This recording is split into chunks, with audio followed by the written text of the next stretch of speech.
नमस्कार, मैं जर्नलिस्ट रोहित शर्मा। आप मेरे साथ में हैं दिल से रोहित चैनल में। दोस्तों, दौसा विधानसभा सीट पर उपचुनाव हो और दौसा के 3 पूर्व सांसदों के बीच में जो कनेक्शन हो, उसकी बातचीत ना हो, उस पर चर्चा ना हो, तो फिर इस विधानसभा सीट पर चुनावी चर्चा करने का कोई महत्व ही नहीं रह जाता। क्योंकि ये जो तीनों नेता हैं वो अलग अलग पार्टियों से वास्ता रखते हैं। हालांकि इनमें से 2 नेता एक पार्टी के हैं और एक नेता बीजेपी के हैं। और शायद आप समझ भी गए होंगे कि इन तीनों नेताओं के बीच में जो कनेक्शन है वो इतना बेजोड़ कनेक्शन है कि फेविकोल के कनेक्शन को भी मात करता है। और ये तीनों नेता गाहे बगाहे ज़रूरत पड़ने पर एक दूसरे की राजनीतिक हेल्प भी कर दिया करते हैं, जिसकी वजह से इन तीनों नेताओं के राजनीतिक कनेक्शन के चर्चे राजस्थान के गलियारों में नहीं बल्कि हिंदुस्तान के राजनीतिक गलियारों में भी होते हैं। जी हाँ, डॉक्टर किरोड़ीलाल मीणा, सचिन पायलट और दौसा के वर्तमान सांसद मुरारी लाल मीणा। अब जिस तरह से दौसा विधानसभा सीट पर उपचुनाव हो रहे हैं, तो चर्चा इसी तरह की है कि हो सकता है इन चुनावों में भी इन तीनों राजनेताओं के बीच में जो राजनीतिक दोस्ती का जो सिलसिला बना हुआ है, हो सकता है टिकट वितरण से लेकर चुनावी नतीजों तक इन तीनों नेताओं कि जो राजनीतिक हेल्प एक दूसरे को जिस तरह से करते आए हैं, गुपचुप में, ओपनली नहीं, गुपचुप में, हो सकता है इन विधानसभा चुनावों में भी देखने को मिल जाए। देखिए, मुरलीलाल मीणा, सचिन पायलट जहां कांग्रेस पार्टी के काफ़ी लोकप्रिय और कद्दावर नेताओं में आजकल इनकी गिनती होती है। मुरलीलाल मीणा सचिन पायलट के काफ़ी करीबी हैं। डॉक्टर किरोड़ीलाल मीणा बीजेपी के हैं। दौसा से डॉक्टर किरोड़ी मीणा 2009 में निर्दलीय सांसद रह चुके हैं। सचिन पायलट भी यहाँ से सांसद रह चुके हैं। सचिन पायलट के पिता राजेश पायलट भी सांसद रह चुके हैं। उनकी माँ रमा पायलट भी सांसद रह चुकी हैं। और एक तरीके से दौसा को पायलट परिवार का गढ़ माना जाता है। ठीक उसी तरह से जिस तरह से मुरारीलाल मीणा दौसा के वर्तमान में सांसद हैं और दौसा से 2 बार कांग्रेस पार्टी के टिकट पर चुनाव लड़े विधानसभा सीट पर, और विधायक चुने गए बसपा से के टिकट पर भी 2008 में चुनाव लड़ा और चुनाव उन्होंने जीता दौसा विधानसभा सीट पर। इसी तरह से डॉक्टर किरोड़ीलाल मीणा दौसा जिले के अलग अलग विधानसभा सीटों से करीबन 4-5 विधानसभा सीटों से उन्होंने चुनाव लड़ा विधानसभा का, और वे विधायक बने भी। तो कहने का मतलब ये तीनों ही नेताओं का बहुत अच्छा वर्चस्व है दौसा की राजनीति में। इसलिए अब जिस तरह से विधानसभा के जो उपचुनाव होंगे उसमें टिकट वितरण को लेकर भी दोनों ही दलों की ओर से लगातार जो प्रत्याशियों के चयन की कवायद जोर शोर से शुरू हो रही है। लेकिन अब चर्चा इस बात की होने लगी है कि कहीं ना कहीं चाहे प्रत्याशी चयन, सबसे पहले तो प्रत्याशी चयन का मामला आता है, तो उसमें भी हो सकता है ये जो तीनों ही नेताओं की अपने अपने अपने पार्टी में अच्छा रुतबा भी है। कह सकते हैं कि अगर जिस तरह से भारतीय जनता पार्टी में कहा जा रहा है कि डॉक्टर किरोड़ीलाल मीणा के भाई जगमोहन मीणा का वजन काफ़ी ज़्यादा है, इस बार उन्हें इस बार दौसा विधानसभा सीट से टिकट मिल सकता है, तो फिर ऐसा हो सकता है कि मुरलीलाल मीणा खुद अपना पांव खींच ले। हालांकि वो ओपनली कह चुके हैं और शायद उन्हें यह आभास भी हो चुका है कि दौसा विधानसभा सीट पर जो उपचुनाव होंगे उसमें भारतीय जनता पार्टी जगमोहन मीणा को टिकट दे सकती है। ऐसा उन्हें पक्का शायद यकीन हो गया है, इसीलिए वो बार बार ये कहते हैं कि इस बार इस सीट पर मेरे किसी परिवार के व्यक्ति को कोई मेरा परिवार का सदस्य चुनाव नहीं लड़ेगा। जाहिर सी बात है, आप सबको पता है कि अभी कुछ जिस तरह से अभी लोकसभा चुनाव हुए थे, उन चुनावों में हालांकि ओपनली तो डॉक्टर किरोड़ीलाल मीणा कैसे सपोर्ट कर सकते हैं, पार्टी का मामला है, लेकिन जिस तरह से जशकौर मीणा और डॉक्टर किरोड़ीलाल मीणा को दौसा लोकसभा सीट पर टिकट को लेकर जिस तरह से टकराव की स्थिति पैदा हुई थी, और उसके बाद में जब इन दोनों ही नेताओं को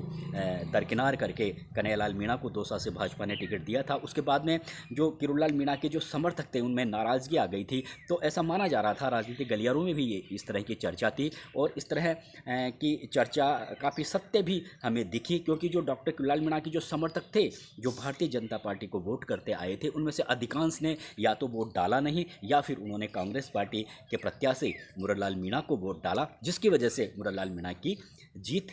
आसानी से हो गई। और जबकि यहाँ पर काफ़ी लगातार 2 लोकसभा चुनावों से भारतीय जनता पार्टी जीतती आ रही थी, लेकिन मुरलीलाल मीणा लोकसभा का चुनाव जीत गए। उसके बाद में चर्चा यही हो रही थी कि कहीं ना कहीं, हालांकि डॉक्टर किरोड़ीलाल मीणा, कन्हैयालाल मीणा का प्रचार प्रसार में उन्होंने कोई कमी नहीं छोड़ी, लेकिन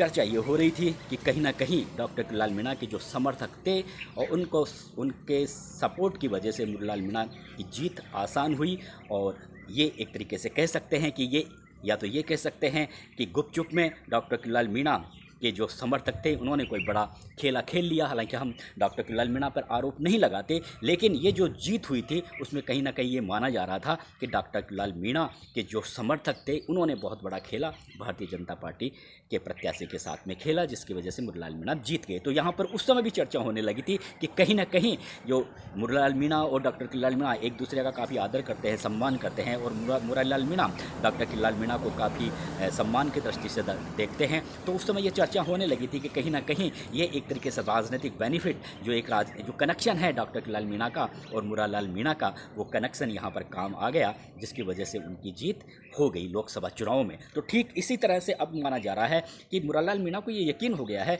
कि कहीं ना कहीं जो जगमोहन मीणा है, डॉक्टर किरोड़ीलाल मीणा के भाई हैं, उन्हें टिकट मिलने जा रहा है। तो उन्होंने अपने पांव पीछे खींच लिए, क्योंकि वो जानते हैं कि मैं डॉक्टर किरोड़ीलाल मीणा का काफ़ी सम्मान करता हूं, और हो सकता है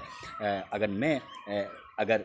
अपने परिवार के किसी सदस्य को यहाँ से खड़ा करता हूँ तो हो सकता है मुझे थोड़ी हार का सामना भी करना पड़ जाए, और ये जो कनेक्शन है बाबा के साथ में मेरा, वो कहीं ना कहीं लूज हो जाएगा, जो आगे चलकर मेरे पॉलिटिकल कैरियर के लिए शायद थोड़ा खतरा भी बन सकता है। इसीलिए वो अपना पांव पीछे हटा रहे हैं। और आप सबको पता है कि सचिन पायलट और डॉक्टर किरोड़ीलाल मीणा दोनों एक दूसरे का काफ़ी आदर सम्मान करते हैं, और पिछले कुछ महीनों से जब हम इन दोनों नेताओं के पिछले कुछ सालों से कह सकते हैं, और ये कई सालों से कह सकते हैं कि डॉक्टर किरोड़ीलाल मीणा और सचिन पायलट दोनों एक दूसरे को, जिस तरह से उनके बयान आते हैं, जिस तरह से सचिन पायलट कहते हैं कि डॉक्टर किरोड़ीलाल मीणा ने 5 साल तक संघर्ष किया, लेकिन अब जब सत्ता आई है भाजपा की तो उन्हें उनका उचित सम्मान नहीं किया जा रहा, उनके मेहनत के मुताबिक उन्हें सम्मान नहीं मिल रहा। तो एक तरीके से वो बिल्कुल खुलकर मीडिया में कहते हैं और अपनी भावनाएं और एक आदर डॉक्टर किरोड़ीलाल मीणा के प्रति प्रकट करते हैं। तो डॉक्टर किरोड़ीलाल मीणा भी सचिन पायलट के लिए कई बार कह चुके हैं कि वो जनहित के मुद्दों को लेकर मेरी जैसे सड़कों पर रहते हैं, और मैं ऐसे नेताओं का सम्मान करता हूँ, सैल्यूट करता हूँ। हालांकि उन्होंने गोविंद सिंह डोटासरा और हनुमान बेनीवाल का भी उन्होंने पिछले दिनों नाम लिया था, लेकिन सचिन पायलट और डॉक्टर किरोड़ीलाल मीणा के बीच में भी बहुत अच्छी राजनीतिक मित्रता है, और राजनीतिक मित्रता भी नहीं बल्कि व्यक्तिगत भी एक दूसरे से काफ़ी भावनात्मक रूप से जुड़े हुए हैं। इसलिए इनके कनेक्शन जो राजनीतिक गलियारों में हमेशा से ही काफ़ी चर्चा में रहते हैं। और अब ये जो विधानसभा सीट पर जो उपचुनाव हो रहा है उसमें भी ये कहा जा रहा है कि कहीं ना कहीं यहाँ पर ये जो तीनों नेता हैं, चाहे प्रत्याशी चयन से लेकर चुनावी परिणाम आने तक, इन तीनों नेताओं का जो कनेक्शन है वो शायद ही टूटे, और शायद हो सकता है कुछ परिस्थितियाँ इस तरह से बन जाए जो एक दूसरे के वो हेल्प भी कर दें और अपनी दोस्ती को बरकरार रख पाएँ। तो इसलिए यहाँ पर कांग्रेस पार्टी और भारतीय जनता पार्टी दोनों दलों के रणनीतिकारों को अब ये देखना होगा कि ये जो इन तीनों नेताओं की जो गठजोड़ है, जो बेजोड़ है, मजबूत बेजोड़ है, क्या वे इसको तोड़ पाएंगे, या फिर वे जैसा अब तक खेल होता आया है दौसा की राजनीति में, और जिस तरह का कनेक्शन इन नेताओं के बीच में आपस में देखने को मिला, और जिस तरह से यहाँ पे चुनाव परिणाम प्रभावित होते रहे हैं, जिस तरह से ये तीनों नेता एक दूसरे को राजनीतिक फ़ायदा पहुंचाते रहे हैं, तो क्या आगे विधानसभा उपचुनाव में भी ऐसा देखने को मिलेगा? ये भी एक आजकल काफ़ी चर्चा हो रही है दौसा के राजनीतिक गलियारों में। वहाँ तक देखा जाए तो माना जा रहा है कि इस समय सबसे बड़ी बात यह है कि पंडित नवल किशोर शर्मा जो दौसा से सांसद रह चुके हैं, उनके पुत्र ब्रज किशोर शर्मा गहलोत सरकार में कैबिनेट मंत्री रह चुके हैं, उनके परिवार से भी एक महिला कैंडिडेट के दौसा से कांग्रेस पार्टी से टिकट लेने के लिए वो काफ़ी हाथ पांव मार रही हैं, ऐसी कुछ चर्चाएं हैं। अब चर्चा होने लगी है, उनका नाम अभी अभी सामने आने लगा है। कहा जा रहा है कि वो सोनिया गांधी, राहुल गांधी और प्रियंका गांधी से मिल चुकी हैं और उनकी एक तरीके से फील्डिंग जमाना शुरू कर दिया है। तो अगर कहीं महिला उम्मीदवारों को अगर जनरल कास्ट में से अगर कांग्रेस पार्टी यहाँ से टिकट देती है तो उनका नाम थोड़ा आगे चल रहा है। लेकिन मुझे लगता नहीं है कि यहाँ पर कांग्रेस पार्टी किसी जनरल यानी ब्राह्मण या वैश्य को टिकट देगी।